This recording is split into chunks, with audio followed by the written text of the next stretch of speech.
So glad you can tune in today. My guest today is an amazing person, very inspirational, has had a huge impact in the community. And you know why I know that? Well, he has inspired hundreds, if not thousands of people to help raise more than $500,000 to buy this old church in San Diego, which has been here for decades. He's turned it into the Dharma Bum Temple. His name is Jeff Zlotnik. And in addition to the Dharma Bum Temple, he is the CEO and founder of the Meditation Initiative, which has worked to share the power of meditation and its benefits to more than 25,000 people in the last 14 years. Students, veterans, people who are recovering from drug abuse, people in prisons, prisoners, all who have benefited from the power of meditation, who have all been inspired by this man. So let's go find him. He's somewhere in the temple right now. He's a busy man. Anyone home? Jeff? Maybe he's downstairs. There's the Buddha for You gift shop. Ooh, it smells good in here. I think someone's making bread. Ah, look at that. It's nice. Someone's making bread. Hello. Slicing it. Oh, slicing. Oh, you could smell it. Open now. Let's go in. Jeff, hello? Anyone home? There he is. Look, everyone. It's Jeff Slotnick. Good to see you. Oh, no. Good to see you.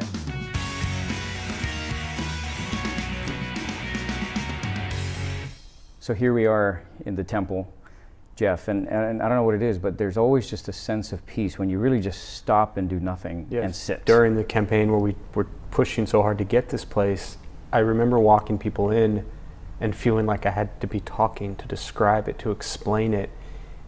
And since we've been here the last 6 months, like I said, when I walked in, I was talking to you, but I just wanted to kind of shut up. I wanted to just get silent and get quiet and allow the space to just breathe, so we can breathe with it, we can feel it, because it's a 90-year-old spiritual place is really powerful.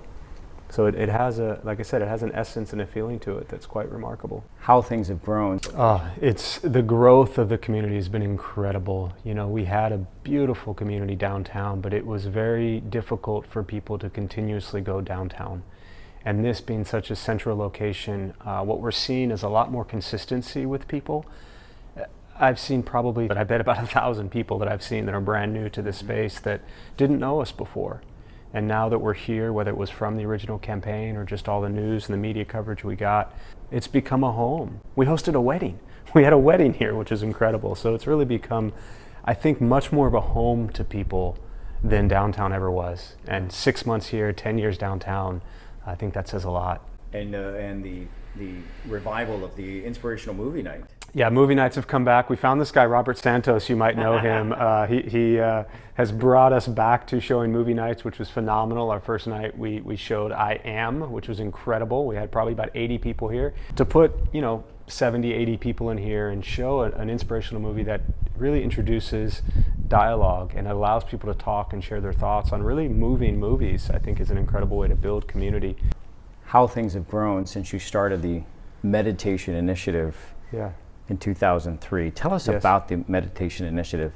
Well, the Meditation Initiative is the outreach component that goes into schools, prisons, hospitals, cancer clinics. It's with victims of abuse, domestic violence, Catholic charities, Christian youth groups, a lot within the Wounded Warrior population. And it's an organization that helps people, regardless of what they believe in or where they come from, deal with stress and anxiety. So it's really focused on mental, emotional health and well-being. So people who wouldn't necessarily be searching for meditation, or maybe they already have their own religious and spiritual practice, so where the Meditation Initiative comes in is it meets them where they are with whatever they believe in or don't believe in, but brings them this tool of meditation to help them find a sense of peace and quiet within their own lives, which they can then in turn bring that into other areas of their life. But the way that's grown is been incredible since its beginning. How has the reaction been? Let's talk about in the prisons. Yes, yeah. I mean, this is something that many of them have not been exposed to, or Exactly. Yeah. Yeah. A majority of the people in prison, and I started in 2000. Yeah, it was 2003. So 14 years going into prisons, almost on a weekly basis, really. And they're not exposed to meditation. And the thing about prison is that it's an extremely, as you can imagine, angry, violent place. For the most part, nobody's happy to be there. You know, there are on a rare occasion the people that kind of choose and they want to spend their life there. I know that sounds strange, but there are some who choose that path. But most of the people, they don't want to be there.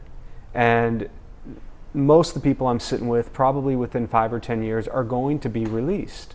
So the opportunity to go in, give them tools that they can use during their time inside, that they can then carry on the outside, really is transformative. And if they can use their time inside almost in a retreat way where they can find a sense of peace and quiet. There was one gentleman, this was a couple years ago, and he said, after meditation, I always say, how do you feel?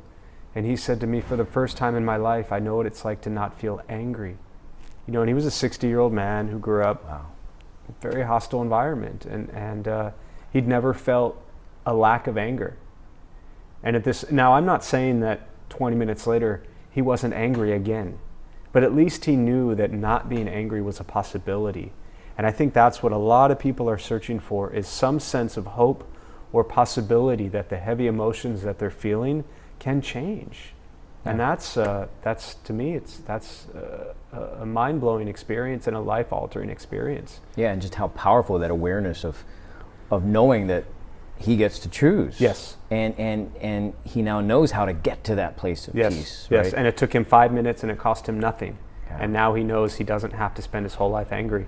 And then it's on him to continue to practice that and cultivate that practice. But the environment in prison is very hostile. Wow. And so anytime you can calm it down for 20, 30 minutes is very remarkable. What a powerful thing to bring them. So you've, thousands of people in prison have been exposed to meditation Definitely. now? Yeah, and I think to this day, one of the most powerful things I have witnessed in all the things I've done is I actually led with the meditation initiative, a train the trainer workshop where I took, the first one I did was with 7, it was a men's prison, 7 men, all from different, for the most part, races and or cultures, and brought them together and trained them in 2 hours how to lead meditation. So I was going into this facility once a week, but then they added 2 or 3 additional times a week that they did meditation inside a prison, and it was peer led. Wow. So when I would leave, or when we finished the training, I walked back in and I said, okay, do you guys want to lead the group now? And they said, no, we still want you to do it. So I said, okay, well, you're going to sit up front with me then. So we all put up chairs. I sat in the middle and I had each of them on the sides, and there were probably 50 men out there. I led meditation with all of us, and then they now continued each week. These are people that on a regular basis inside a prison are not going to speak to each other. They're very segregated in one big area. They keep to themselves, but in this moment in time, you have one race leading another race in a meditation practice. That's powerful. It's one of the most incredible things I'd seen. And I said to one guy, I turned to him and I said, I'm proud of you, you know, for what he was doing. And he looked at me and he said, no one's ever told me that before. Oh my goodness. That is, so I remember when this happened a couple years ago, and it was that whole day. I've done, I think, 4 train the trainers inside a prison, but that one was just remarkable. Gosh, that is inspirational. And you really see the power of meditation when you see them week after week, month after month. And not only have you worked with people in prison, but also students. Yes. Another powerful thing to see, when I first saw you and you introduced me to the students at San Diego State, who you helped start the first Buddhist fraternity in the country. Yes. That's amazing. How did that all start? I'm still not really sure, but you know, we had the old Buddha for You location, which was at San Diego State in that area. We had a meditation hall in the back, and this started in 2009. We took over Buddha for You, so we would hold weekly, twice a week meditation classes. You know, 40, 50 people, and we get a handful of students that would show up. So one day I just announced that, hey, we're going to start a Buddhist fraternity at San Diego State. And a handful of students said they'd be interested. And so I turned, and Sarah Walsh, who had been coming to classes, I said, hey, do you want to be the president?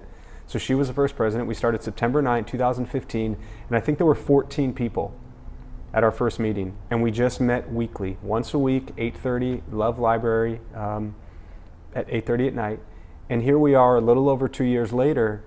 Last night we had probably 75 students there. So to go from 14 to now having an average of about 70, 75 students each week is incredible. And these kids are so stressed out. I had a chance to go and actually see the meditation session one Wednesday. Yes.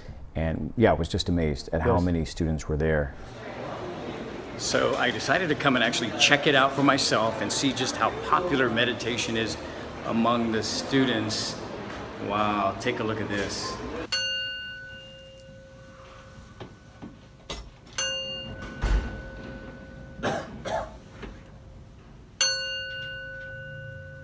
I'm actually pledging for this fraternity, for DBT, and so I come every Wednesday here, but then I also meditate at my own time as well, so I try to make it a daily practice.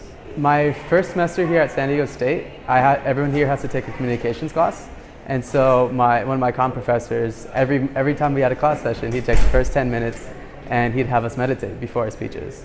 And I thought that was really powerful because everyone's like, they're super stressed and nervous about doing their speeches because people don't like doing public speaking. And so he just took the time to have us relax and kind of be with ourselves before we did something that makes us all nervous. And ever since then, I've been kind of hooked on it. So we'll start by taking 3 deep breaths. One of my friends, Rachel, introduced me to it, and I went once and loved it. It makes me feel so relaxed. It kind of puts things into perspective, and it kind of makes you think about all the things you worry about and how irrelevant they are. I was a little stressed before coming here, had a midterm and just a lot of homework on my mind, but after doing the meditation, the breathing, it just clears my mind and really puts me at ease and nice relaxed state. Very smooth, figured out, not as rushed as throughout my day, just trying to go places and do things, kind of just simmering, just rolling through. And what I loved was seeing the diversity of students, right? Students that wouldn't normally be hanging out on campus were there doing one thing, and that was to meditate and talk things out. Yes. Did that amaze you as well to see? Yeah, that's what, I still remember after the first meeting in September 2015, I was walking back with a few of the students, and it was Bridget, and she was one of our founders, and she said to me, Jeff, I think it's really great if we run this, instead of having a lecture, we make it a discussion. She said, as students, we have somebody lecturing at us all day long, and we never have a chance to actually speak much. And that comment, she said to me, completely, I think, changed what my original vision was for the college group. I thought I was going to run it the way I run everything else, but that created this really kind of a circle setting where whoever would lead it or facilitate it, which very early on mainly was me, I would introduce the topic, but then everyone just discusses it. And nobody's there to teach anyone anything. No one's there to really challenge too much. You have questions about certain things, of course, but they're really there to express, what do they feel about compassion? What do they feel about greed? What do they feel about loving kindness? What do these practices mean to them, and how does it impact their lives? Not, you should do this and you should do that. And these are things that they may not be talking about otherwise. They're definitely not with talking family about otherwise. And with friends, maybe. Exactly. Not even, We still have our kind of tagline on all the stuff we do. It always says, bring a friend. So we really, obviously social media, but we don't really market it that much. We're just, it's grown, everyone brings somebody. And the faculty loves it. And we founded it, and I went to the dean of students, I said, this is what we want to do. She didn't understand it, but she said, look, if you're going to teach our students to be quiet and compassionate and kind, go for it. Quiet was the first word. Right. She loved it. That's great. Yeah. So these are elements of the bigger picture here, which is the Dharma Bum Temple. Yes. Right? Tell us about that big picture, and how did that even start? How did you were you always a Buddhist? Sure. No, I was raised, in San Diego since I was 4, Jewish family. Grew up in Del Cerro, went to Temple Emmanuel growing up. My parents next year will be married 50 years. So I grew up in a, very nice, loving, caring Jewish home. But in college, I got introduced to Buddhism through Chinese civilization class, which is why I love and the way the college students today get introduced to it. And so we read Intro to Zen by D.T. Suzuki. It blew my mind. It made a lot of sense, but I was a college kid living college life. And so these day-to-day practices of loving kindness and compassion were not really on my mind as a 20-year-old kid. But I graduated college, I did consulting for about 7-8 years, and then in 2003, I went to a Buddhist temple here in San Diego. My dear friend Kristen Shea said, hey, do you want to come with me to this temple? You always talk about being Buddhist. So I went. And the short story is, the moment I sat down in that temple, I felt like I had nowhere else to go in my entire life. It was the greatest moment. Let's give it 1 second, because this plane, Yeah. I don't know if we could hear this, if you in the audience, you listening can actually hear that, but we had a plane going by. So if we don't hear it, then that's fine. That's and now okay. we're hearing sirens. The city life, the Yes. suburban life. Yes. So you two are now... Yeah, she's been my best friend since I was 13. In fact, I just officiated her wedding, which was incredible. She got me really started on this path, and her mother, who said we should go to that temple, her mom, Jerry. And so I went in 2003, and then I remember saying I'll be back the next day. 6 months went by, I never went back. And then I was out one night with friends, at some club downtown, had this whole realization that I was just going to go through the same routine over and over again and wake up the next day and feel like crap. Yeah, so you hadn't been back because you were living life. Yeah, I was so to living. speak, I was right? living the high life downtown, making lots of money, buying lots of stuff, having lots of cars, thinking I was cool with all my clothes and everything. VIP entry stuff, to the clubs, all right? of that. Bottle service. Right. And so I remember reading that in this article, which Yeah. we'll talk about, that was kind of a very pivotal moment for Yeah. you when you were about to enter this club. You felt that. Yeah, it was about a 20-second experience where, and it wasn't some outer body thing. It Yeah. was just, I had, you have thoughts about, Oh, okay, yes. what's going to happen as I'm about to go into this? So I had this thought as I'm standing in line, and I knew it was my buddy Kevin's birthday, and it was Kevin and Brian and a couple other guys. I realized that, okay, Jeff, you have no patience, you got a lot of money. You're going to pay the guy a bunch of money to let you in the VIP line. Then you're going to pay a bunch of money at the door to get us all in. Next thing you know, you've probably spent $500 before you even walked into the club. Then you're going to buy drinks for everybody all night long. You're going to run around chasing some girl around. You're going to drink too much. You're going to wake up the next day and you're going to feel like crap. And that thought took about 20 seconds because that's the routine that I was in. And I was 28 at this time in 2003. And that's exactly what happened. That night happened. And I woke up the next day, and the first thing I said was like, wow, my head hurts, right? I got a headache. And then I just had this immediate thought. I don't know why. It just said, you got to go back to that temple. Yes. So I went at noon the next day. I woke up and I went to the temple. Hangover and everything. Hangover and everything, Shifang Temple. I had missed the classes, but I picked up 2 books. One was Lotus in the Stream, which is, I think, to this day, the best intro to Buddhism book out there. And the other one was How Great Beings Die.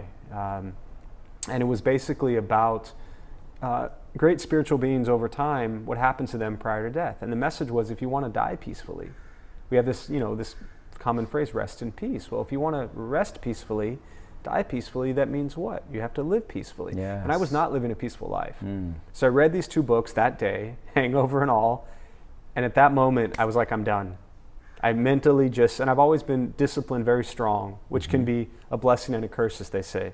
My stubborn nature, my discipline is really good at times, but when you get on a track that maybe isn't so healthy, it can also be really hard to turn away from that, right? So I just made up my mind at that moment, I'm done. I'm not going to keep living the life I lived. And so I spent almost every day for the next 2 years at the temple. I became president of the Western group, mainly because nobody else wanted to do it. And so I built really kind of an English-speaking Buddhist community inside this Taiwanese-based Buddhist temple here in San Diego, and moved right up next to the temple. And after about 2 years there, my teacher said, do you want to move to our home monastery in Taiwan? And I said, absolutely. So early on, my teacher said to me, Jeff, you work so hard to make so much money to buy so many things. If you don't have so many things, you don't need so much money, you don't need to work so hard. And that lesson drastically changed my life. Wow. And so from 2003 to 2005, I tried to get to a place where I was initially making a lot of money and spending a lot of money to where I was making no money and spending no money. And I got pretty close to that after 2 years. I had just bought my mom a brand new Cadillac for Mother's Day. I showed up and surprised her and handed her keys to a $60,000 car. Right? I'm probably the only kid in the world that's ever lived in a Buddhist monastery and paid their mother's Cadillac bill with their unemployment check that they had to DHL back and forth between San Diego and Taiwan. But I wanted to be responsible. To me, it wasn't about just leaving behind everything, but doing things in a responsible manner. So I spent 11 months there in Taiwan, left my life here, and you know, you live basically no money, no keys, no wallet, no phone, very simple life. Wow, quiet. Was life, it peaceful? Very peaceful. But what I found out is the crazy mind that was with me in San Diego is the same crazy mind that went on the other side of the world to Taiwan. That just because you're in a peaceful environment doesn't mean you're peaceful. So does that mean you went out clubbing in Taiwan? I didn't go out clubbing in Taiwan, right? I stayed in the peaceful environment, right? It was my safe place. I called them my monk and nun escorts, you know. So I was surrounded by Buddhist monks and nuns that I felt physically, mentally, emotionally kept me safe. But at the same time, people say to me, so did you, you know, find some, you know, everlasting peace in Taiwan, in the monastery? And I mean this very seriously. What I found out was my head is a mess. That's what I learned. Because those voices were still... Everything, your whole life of conditioning and wanting and craving and desiring, my whole life of everything I'd always done, just because you move to a monastery, that mind, that consciousness that's with you doesn't go away. It just comes with you. But when you remove yourself from the rest of the physical things around you, you're left with the one thing that is the source of all of your suffering and all of your joy, which is your own mind and your own heart. So what Taiwan really did to me, and it took me a while after to reflect on that, was that it made me look at the nature of my mind, of my heart, of my choices, my actions. And when I left, I realized that, okay, your mind might not be that much different than it was 11 months ago, but your intention is completely different. Your motivation is completely different. Before, my intention and motivation was get a bunch of money, build my ego, get a lot of stuff, and try to be cool. Yep. Since then, my intention is none of that, and do what I can to help people with their craziness. Because I always called it my madness, my craziness. So my entire intention and focus. And when I was there, my teacher said about 10, 11 months, how are you doing? And I said, phenomenal. And she said, okay, it's time for you to go back. I was like, no, I don't want to go. Don't send me back. You've overstayed your... Right, you've overstayed. But the message was you need to go back to where you're from, to the culture, country, you know, the town you know, and bring what you've learned here into that environment.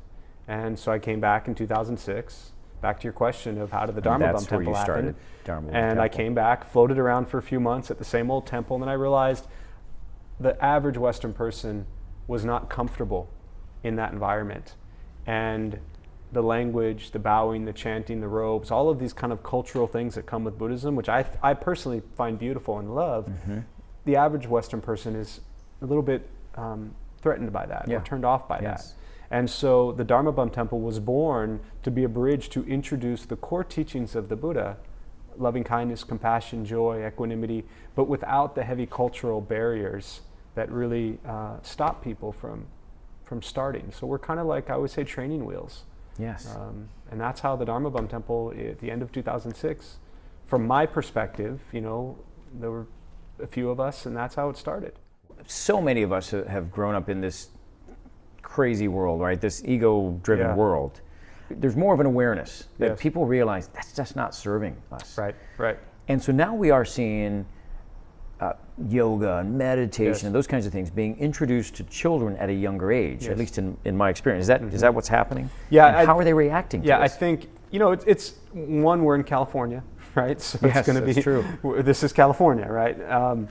This is not other parts of the United States. Maybe here, maybe New York. Right. So there are places that are open to it, but even in California, and I do want to say, you know, the Meditation Initiative and the Dharma Bum Temple, which run as separate organizations, the Dharma Bum Temple has a religious connotation to it. It is a Buddhist temple. The Meditation Initiative is all secular, and it doesn't touch on religion or spiritual practice at all, because I don't think that the schools is a place that you bring religion or spiritual practice into. But it is a place where the kids at such a young age are put on medication for ADD and ADHD, and they're just overly medicated. They're overly, you know, here's my phone 6 inches from me, you know. We're staring at these kids are just constantly bombarded with all of this technology that, and the parents are the same. Yes. So I think, again, I'm looking at it from the perspective of someone in San Diego.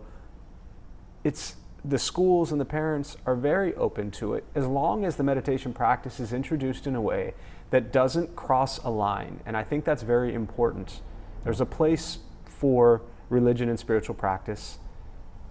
There was somebody years ago, and he came, I was doing a meditation initiative stuff, and he came with his big mala beads, and he listened to me do this training for like 5 hours, and he came up to me afterwards. He says, "Jeff, I've just listened to you for 5 hours, and you've never said one thing about spiritual practice."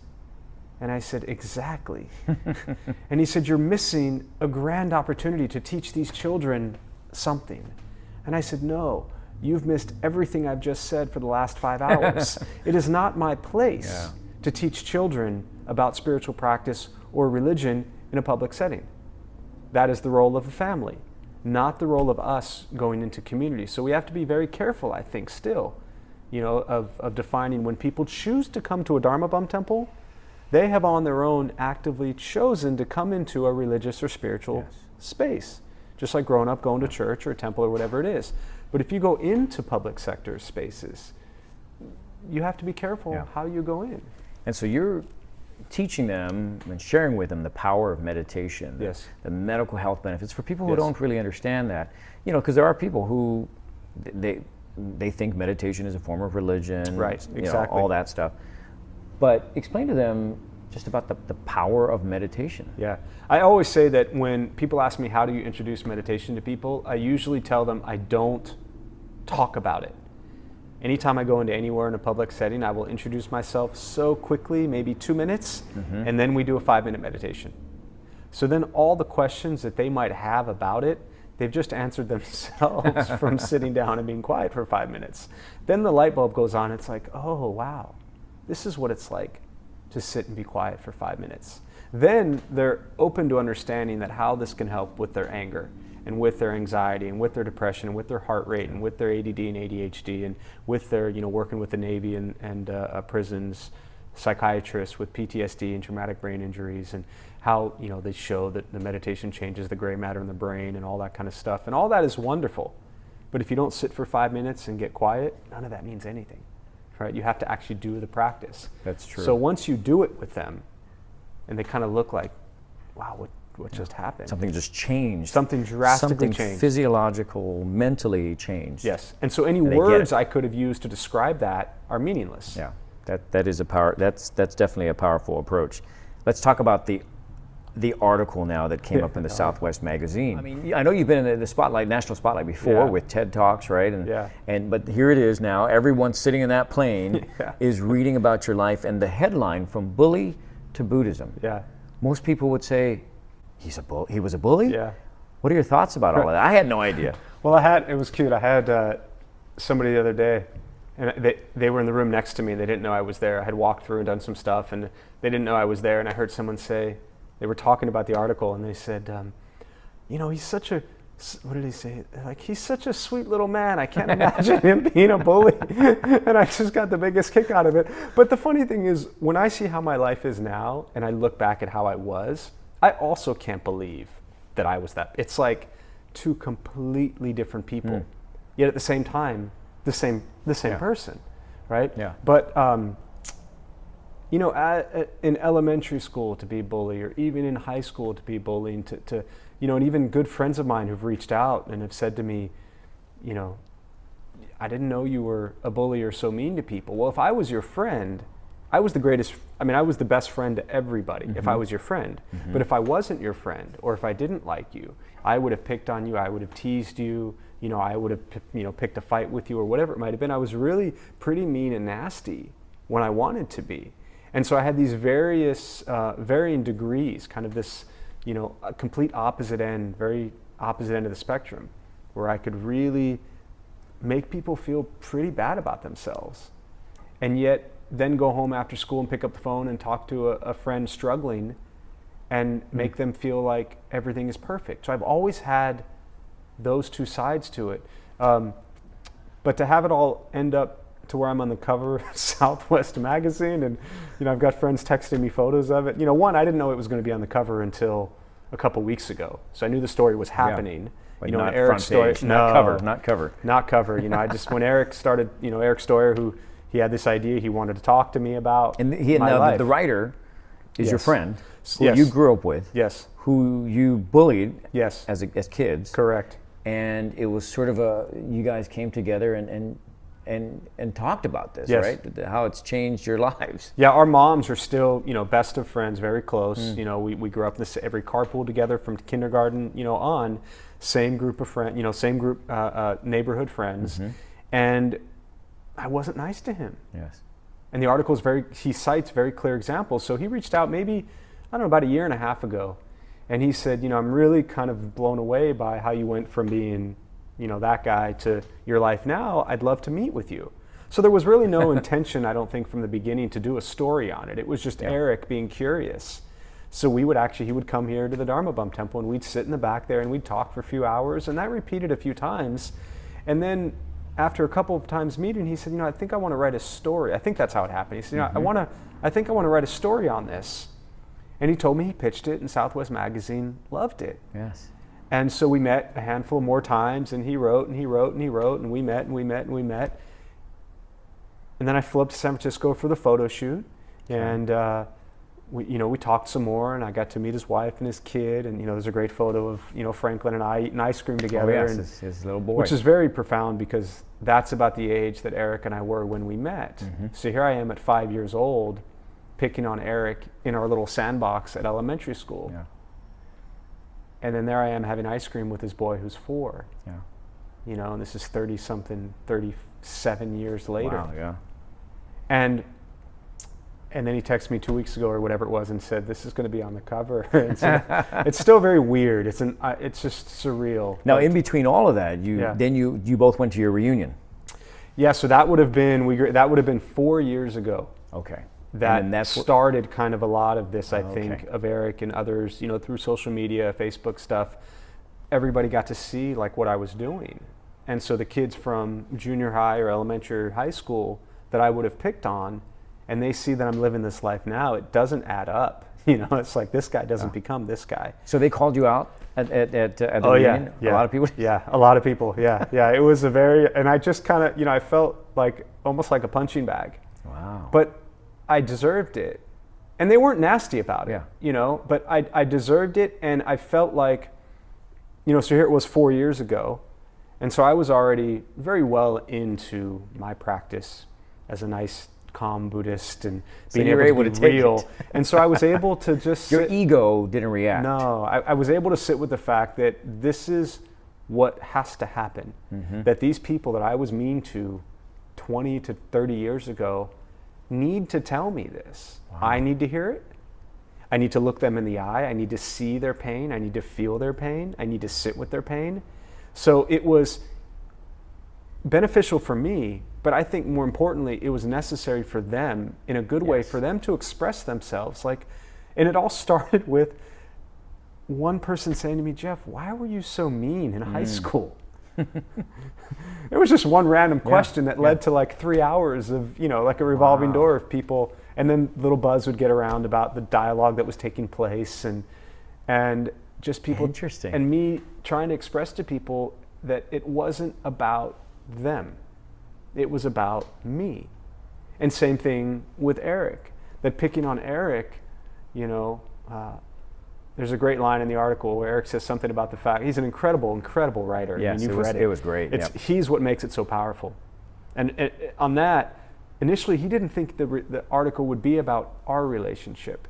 He was originally just going to write about my life.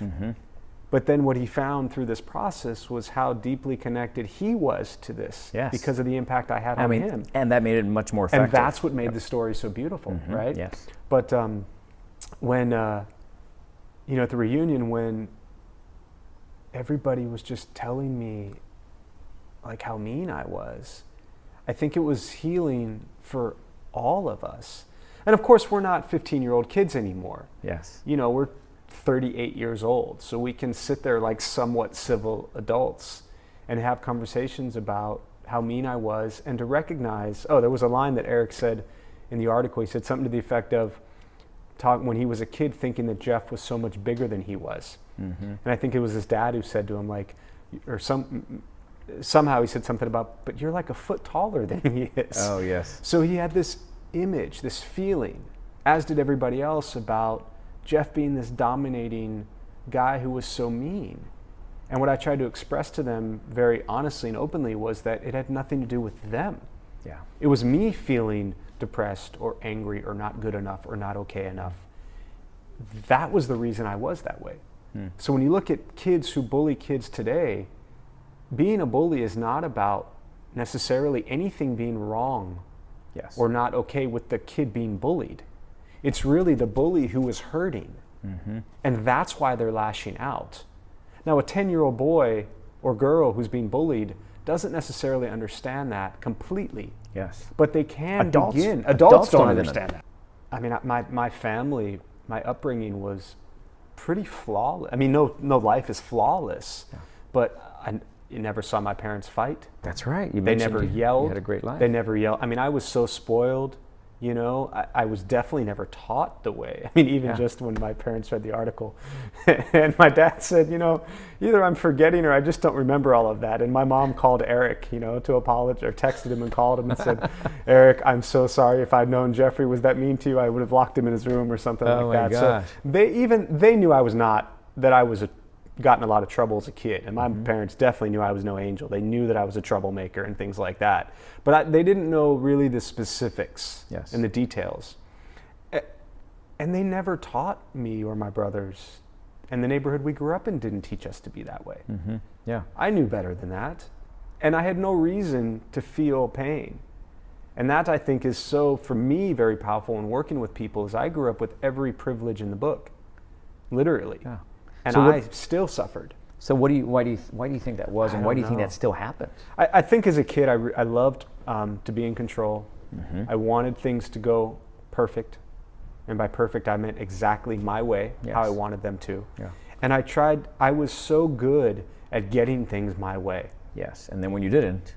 And when I didn't, you know, it's like Eric tells a story about, you know, having something to do with my girlfriend or a girl that I liked at the time. And, you know, maybe he had looked at her or asked her to lunch or who knows, whatever it was. And just because I felt like someone was, you know, infringing upon my space or my the way I wanted things, you know, thinking that, no, that's my girlfriend, so you weren't allowed to talk. I mean, that's so ridiculous.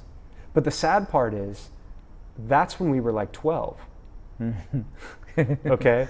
It's not good when you're 12, but there are relationships like that for people who are 40. Yes. Who are 40 years old and walking down the street and feel so insecure with themselves and so controlling and so abusive and so dominating in relationships, extremely unhealthy. And so when I work with people today, I've had so many unhealthy views and actions in my earlier life that I can relate to so much of what people go through. And I know what it's like to suffer kind of for no reason. I just did it to myself. Yeah. You know, I spent the other night talking to a college kid, and he's, you know, suicidal and has, our actually backgrounds are very similar. And he has everything one could ask for. And yet he kept talking about a void. He feels this void, and he feels that he's not good enough for anything or anyone, and he wants to die. Yeah, that's very interesting that happens. We don't know why these things happen. So many people liked and shared this article. It was pretty powerful. I mean, especially too because bullying is a big topic these days. I mean, it's happened for the longest time, but it just seems like now with social media, it's just making it that much worse. Yeah, and I think you know, for me, since it's come out only a week ago, a lot of people have, you know, come to me and praised me for being so open about my past. And I talk a lot when I lead classes about how mean I was or what a not great person I was when I was younger. And so to me, I didn't feel that it was that big of a deal for me to talk about it, because I talk about it a lot. I don't feel as if I came out of the closet, so to speak, that I've been, if anything, I always talk about it. Nobody ever believes me, you know, when I lead class and they're like, oh, there's this sweet, peaceful guy. And I'm like, no, trust me. I was so mean when I was younger and I used to get in fights. And they're like, no, not you. You know, well, now there's finally proof. But I owe so much to Eric, because he drove this whole process.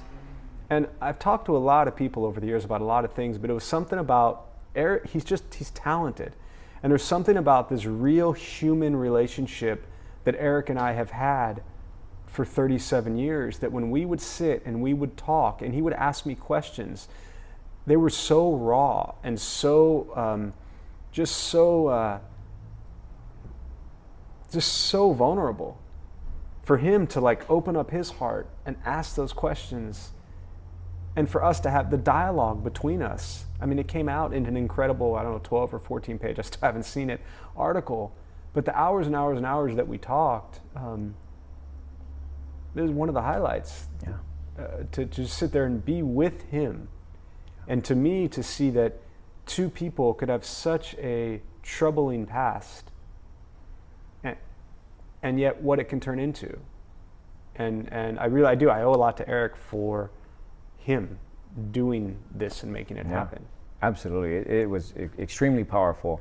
And I think a lot of people, I mean, really all over the country and the world, because this will be shared, I'm sure, with people. There's so many different elements that for people to learn from: the bullying aspect, the forgiveness aspect, the making peace aspect. It's got so many teachings. There's so much to learn from it, and I'm glad it came out in the article, and you didn't have to go on the Jerry Springer show or any other reality show to meet the people you bullied. Yeah, so it's a little weird to know that my face is, flying around Southwest Airlines all over the all over the country for the next 30 days. But it's an honor. It's humbling. It's a really neat experience. Yeah. Jeff, there's so much more we can talk about. Let me ask you this. So much has been going on in the world, more and more it seems. We've talked about this personally, about what seems to be this chaotic, violent world with all that's going on, as we've seen. New York, Texas, Vegas, and everything else before that. What do you make of all of that? That's a hard one. I see a continuous, and I don't know that it's getting any better, but I see a continuous thread of anger and hatred and ignorance that has been going for a very long time.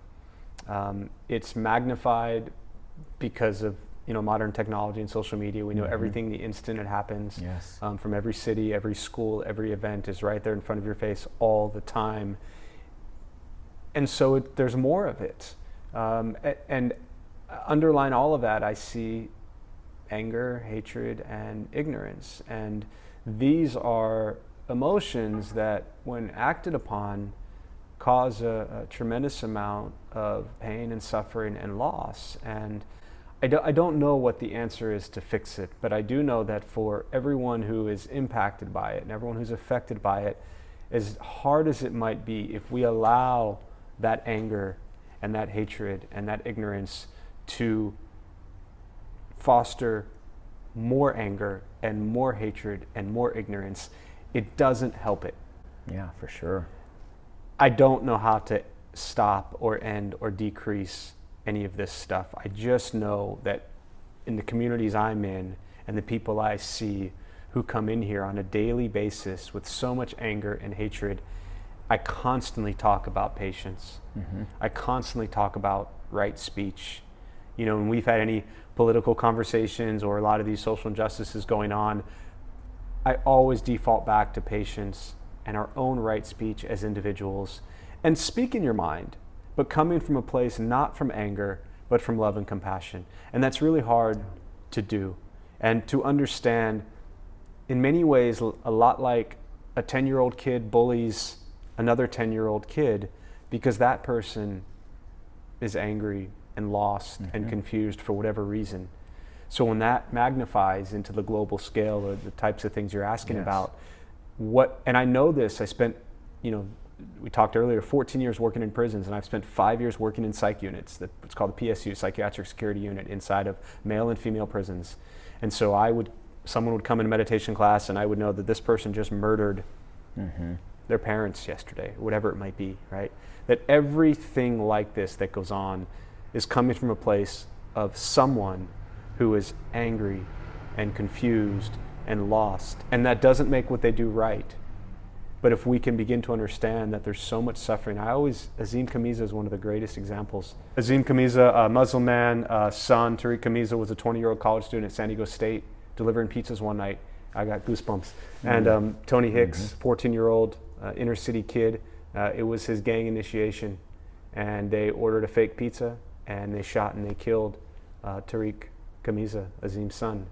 And it made huge news. I was pretty young then, but I know it from later. Tony Hicks was the first juvenile in the state of California tried as an adult. They just changed the law, and so a 14-year-old kid tried as an adult for murder. And what Azim did shortly after his son was murdered was he reached out to Plez Felix, who was the grandfather of Tony, and in an act of forgiveness. So his son is murdered, and he reaches out to the family and to Tony himself in an act of forgiveness. And Azim's message, and like I said, I was with him almost for 2 years, and he would get up on stage and he would stand there with Plez, and he would show where the bullet went through his son. And Azim would say, there are victims at both ends here. Azim would say, I'm a victim, my family, my son lost his life, but why are we in a society that a 14-year-old kid has to join a gang and ends up in a position to have a gun in his hand to shoot and kill somebody? And so, I don't know, I mean, Azim to me is one of the,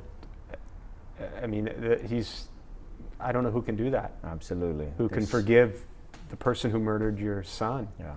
And so when I think of these things that are going on today, I always come back to Azim, and I don't know that I could do that, but I know he did. And so that tells me that it is humanly possible Yes.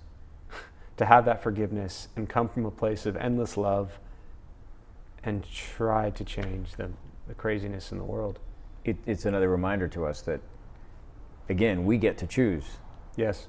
As difficult as it may seem that we can't do it, we get to choose. It's there. We could choose that path. Right. We might need to work at it, but we can choose it, right? Yes, and that's tough because a lot of people look like the examples you gave with Las Vegas or Texas or things like that. A lot of people could look at that and say, well, who's going to look at the guy who did the shooting in Vegas as a victim, right? Most people aren't going to look at it that way. Yeah. And I can understand that. Sure. I'm not arguing for the fact that, but what leads somebody to do something like that? Yeah. There's so much that is lost in a human being for them to resort to those just horrific acts. And certainly the majority of people, yes, that it is the first thing to do is to blame him. Yes. But again, if we're going by coming from a place of love and compassion, I think more and more people would say, what happened to him? Right. What led him to that? What happened in his life that he had to do that? Yes. Because I've often said, like for instance, kids who misbehave and so forth, I said kids are, and it depends on the degree, but kids are only doing things because they've either learned it or there's something going on. Absolutely. Yeah. And that's when we think about how do we ever put an end to these crazy things that are going on. The question of what led someone to do that. Yes.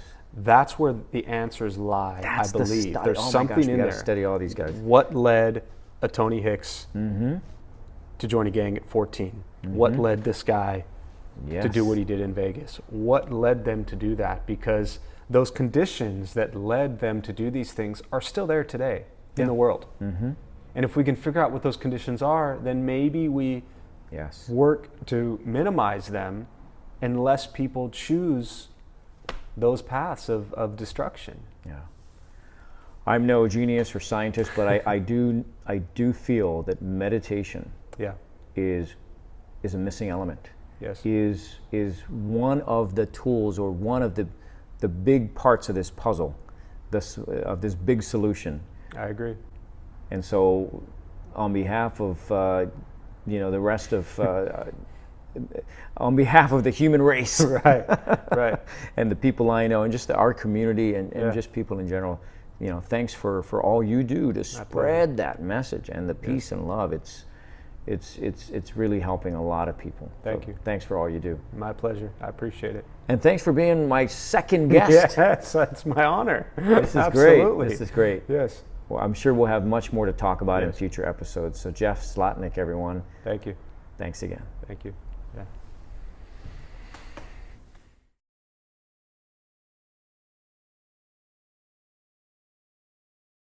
Come on in. Welcome to Buddha for You gift shop. That's now housed inside the Dharma Bum Temple.